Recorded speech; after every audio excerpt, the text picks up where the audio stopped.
What's going on, folks? Ted from Immersion here, and it is the first Friday of the month, although a little later than I anticipated, and it does mean it's time to do a DM's Guild Roundup review. This will be the last one of 2020, but that doesn't necessarily mean I won't cover other DM's Guild related projects as we get closer to the holiday as potential options for gift buying guides and whatever else. I will tell you, this is definitely a bang for your buck month. We are talking 3 different modules. We're talking, one of these is over 500 pages long.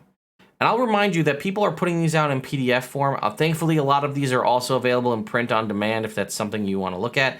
I will also say, stick around to the end. You'll see in the description, I will also have given off a couple of different codes. I have one kind of standing code that's $5 off, or 5% off an order of $5 or more. But there is a 10% off, $10 digital only. Unfortunately, it does not work on the print on demand. But again, we'll get there.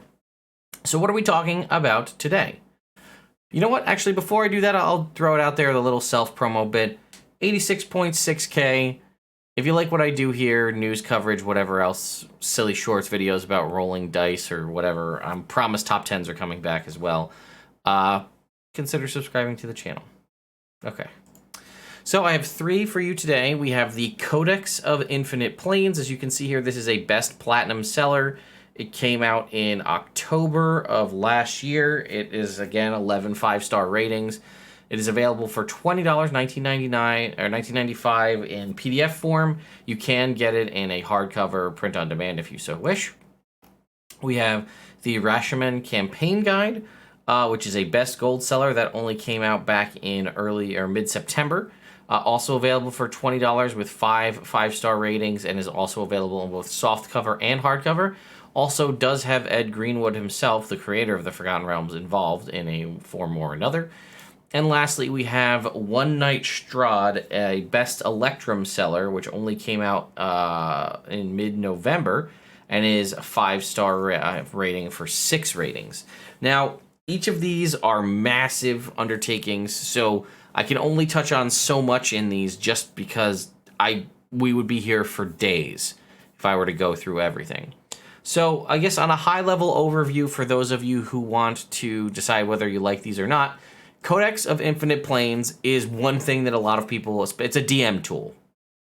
It is all about the planes of existence, all of them, and with in-depth details. And unlike some other folks out there who create this game that we play, there's also rules for creating your own plane at the end, which is just so useful, and I don't see why that's not a thing we have more. We have every plane of existence, all of the fun little things that you can deal with in those, how to run them. If you're looking to run something, let's say in the Feywild, because you're running Wild Beyond the Witchlight or whatnot, you could buy the Wizards product, the extra DLC thing that they released, Domains of Delight. You'd get probably just as much, if not more, from picking up Codex of Infinite Planes, which will just provide all plane of existence information. The Rashemen campaign guide, now Rashemen and the Rashemen people, things like that. This is an area, the unapproachable east side of the Forgotten Realms. So we're significantly further away from the Sword Coast. It's a very interesting world with a lot of cool and unique peoples and ties to spirits and stuff like that. And it has a ton of awesome stuff. So if you want to run a campaign set in that area of the Forgotten Realms, or just use it as a backdrop for your own campaign, you've got all of that. But you also have new races, new subclasses, new spells, new backgrounds, new feats, tons of awesome stuff in here, a lot to look at. And then probably one of the most interesting things is Night Strahd, which is condensing the entirety of the Curse of Strahd campaign. Somehow, which is I think is funny, it condenses the entire Curse of Strahd campaign into a game that you could play in 12 hours, like a 1-session thing. There's also rules for making it a mini campaign that takes about 16 hours, or to make it kind of like an epic where you have multiple teams competing head-to-head with scoring mechanics to see who can complete it. It's got a lot of interesting stuff, but I also thought it was funny that it's supposed to condense it down into 1 session potentially, but it's 500 pages, which I think is about 250 more pages than the actual Curse of Strahd book, yet it's supposed to be shorter when you run it.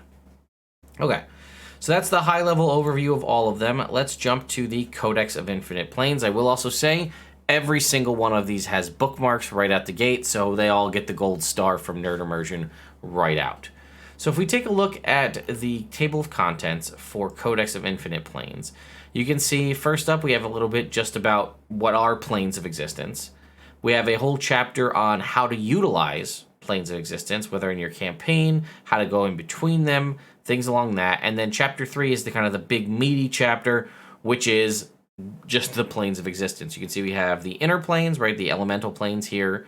We have transitive planes in the astral and ethereal plane, echo planes. So this is plane of shadow, fairy, and dreams, right? The plane of fairy, also known as the Feywild, plane of shadow, also known as the Shadowfell, and then all of the outer planes, ones that you'll recognize here, right?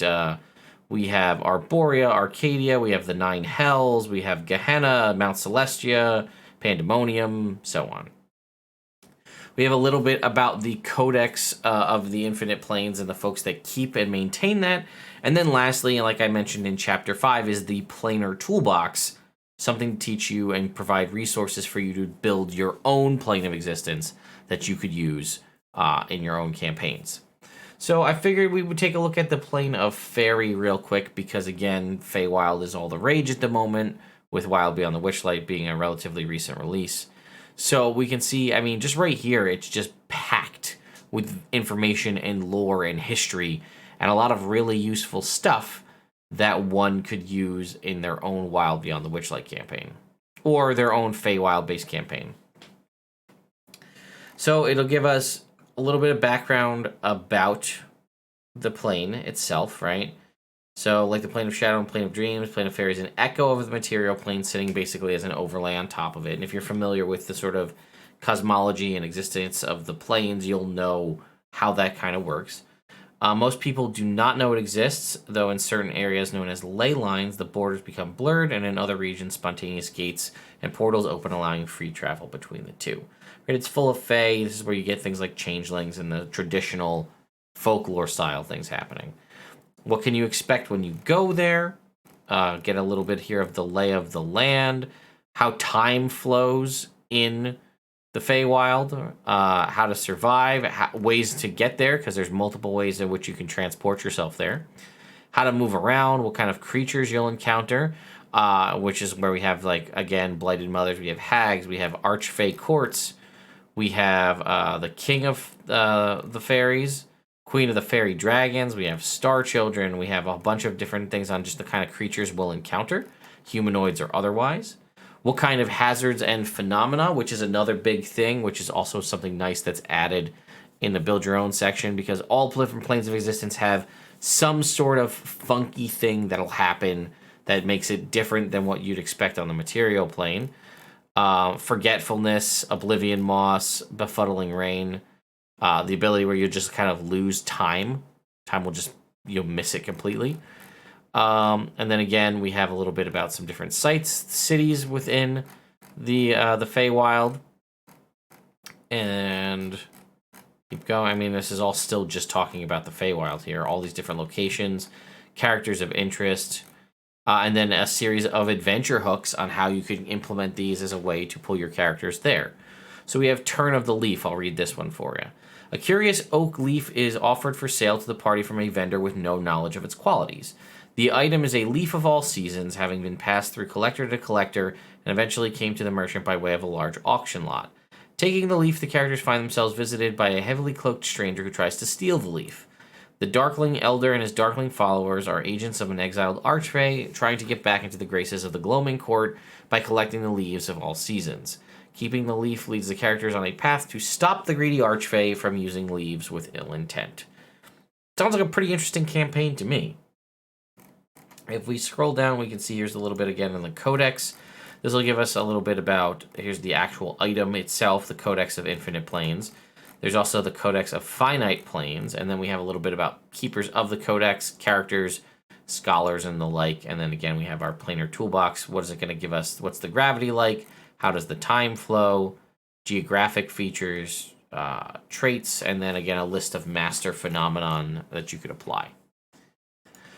Moving on to the Rashemen campaign guide, we can take a look at what we've got here. We have the 3 new races, a bunch of different subclasses for existing classes, and including a brand new level 1 to 20 class, which I want to say is pronounced the Wichlaran. It's this one here, Wychlaran, and it's sort of a spiritualist style class, I guess I would say. That's the best example. Now, I'd love to go through that, but that is a level 1 to 20 class, and that would take a long time to go through. So I think I'm just going to look at the Paladin subclass, because I really like what they did with that. They also have a really interesting thing where, like, if you'd like to play the Wichlaran and not actually do the level 1 to 20 class, because whether your DM doesn't allow homebrew full classes or whatnot, ways to replicate that would be using the Wichlaran background, which provides you spells and an expanded spell list similar to the backgrounds we now have in Strixhaven, as well as a feat, Wichlaran Initiative, which is pretty much like Magic Initiate or the Strixhaven Initiate feat. Again, and then as you can see, we have a little bit about the different lands. We have items of interest, adventure ideas, NPCs that we can encounter, a bunch of different monsters, and so on.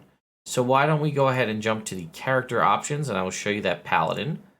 Now, what I really like about this is it talks a little bit, again, we're talking about Rashemen culture and the way people are kind of deemed in there. So if you're unfamiliar, this will kind of, I guess I'll explain it to you on a high level, right?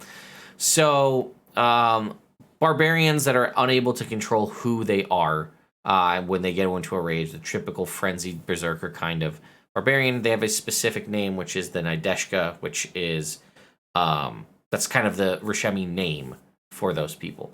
But, you know, they're dangerous to both sides. But they said that if some of them are able to pull themselves back from that rage and basically kind of take on a more honor-like system, they can become a symbol, like a sort of almost like a saint or an acolyte, if you will, a holy fighter of that that rage and a symbol of that, and that's what this kind of oath of Nideshka is, which I thought was a really cool concept because it's basically a paladin with rage, sort of, and I thought it was very well done.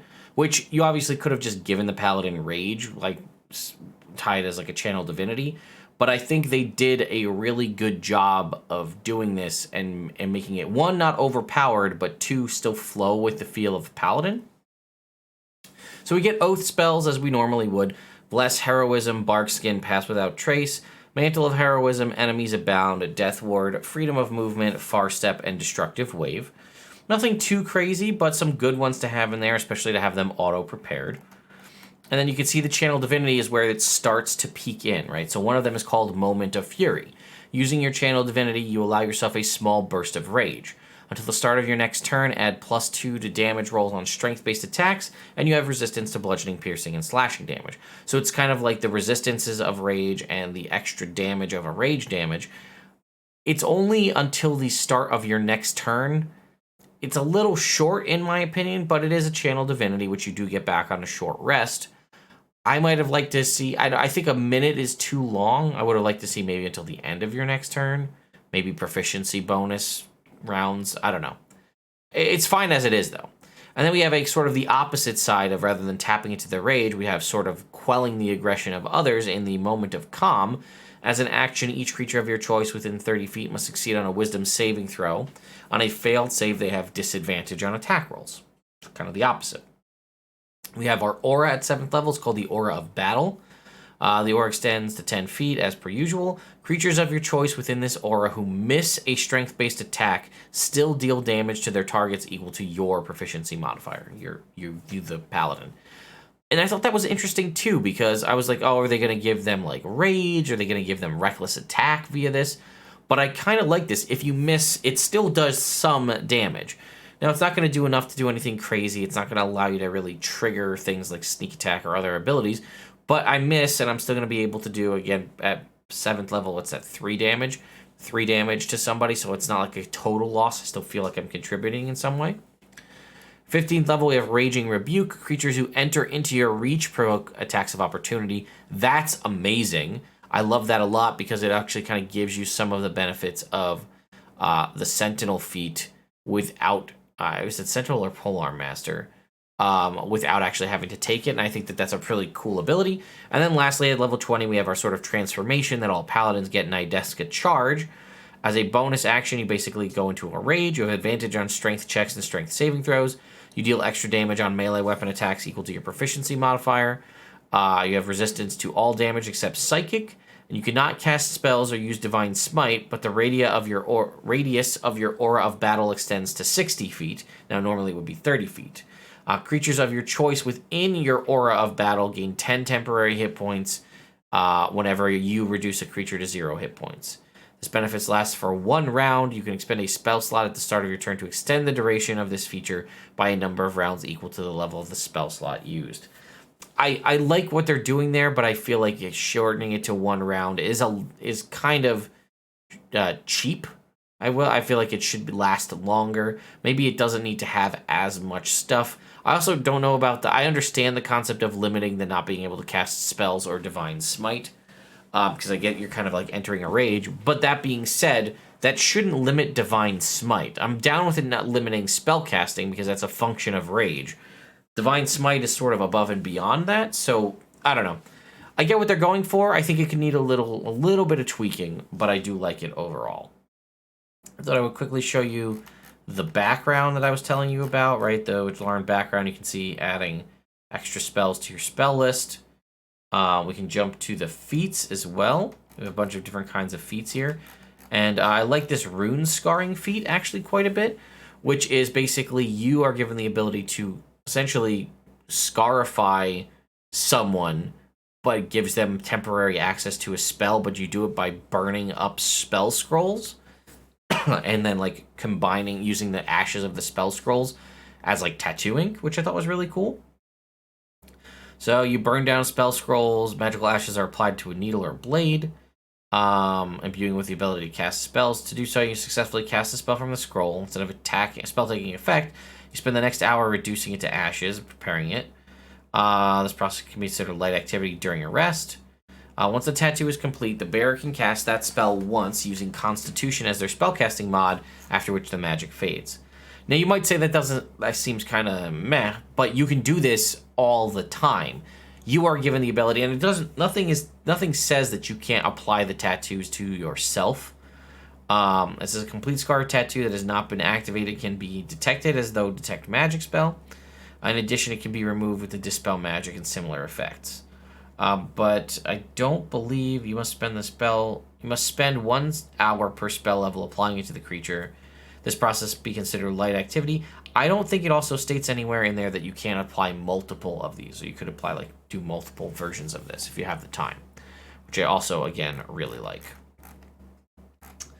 And then again, like I said, if we scroll down here, we have a little bit more information about the world, the history, the different organizations you'll find. We have different magic items. There's a really simple one that I like here. Spellweaver's Blade. It's a non-attunement magic item. It's just a +1 weapon that you can, basically gives you kind of warcaster stuff. While holding the sword, you can perform the somatic components of spells as if the hand holding it were free.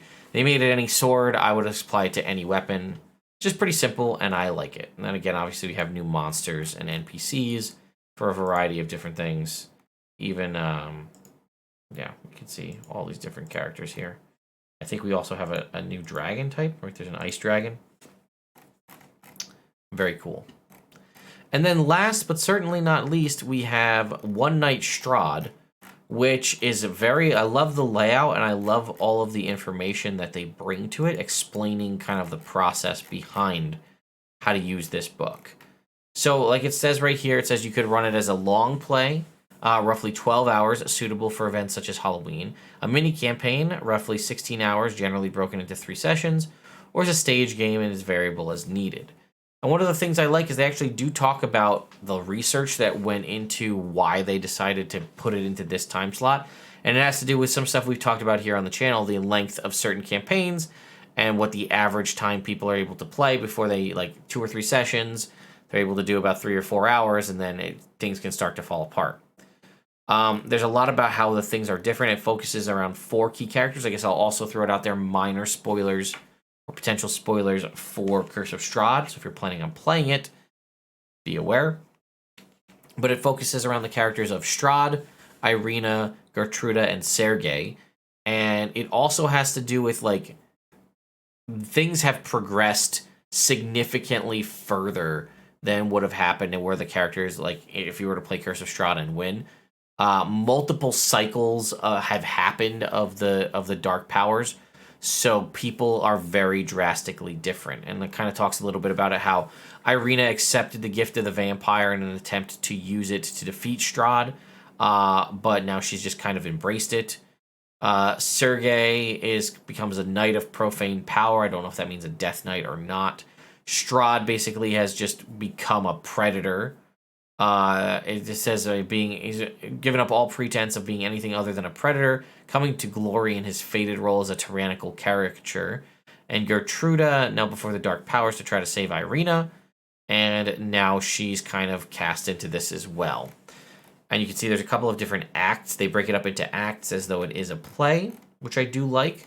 They talk about all the different things that are going to happen and how you're going to interact with different creatures and characters as you move through the storyline.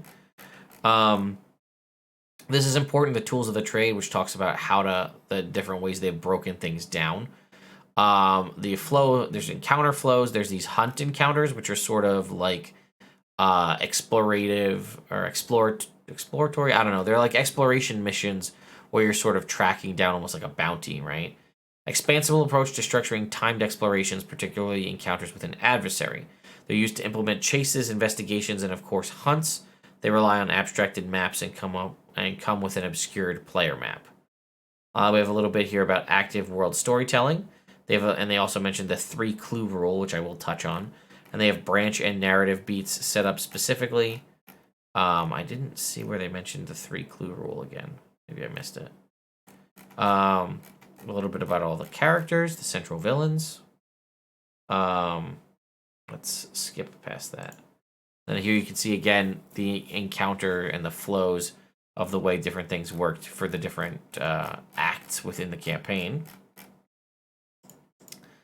A section about how to do character creation. They also talk about how creating characters for the different options, if you were going to possibly do it as competitive, where you're going to do like 2 teams of 6 playing through it and how they would score things. Adjustments to the way skill checks and persuasion social encounters work. And then, again, certain events have certain triggers. One thing I also like is they have a specific section on dying and how, like, if your character dies, what you, like, give them a handout on how to kind of, like, coming back.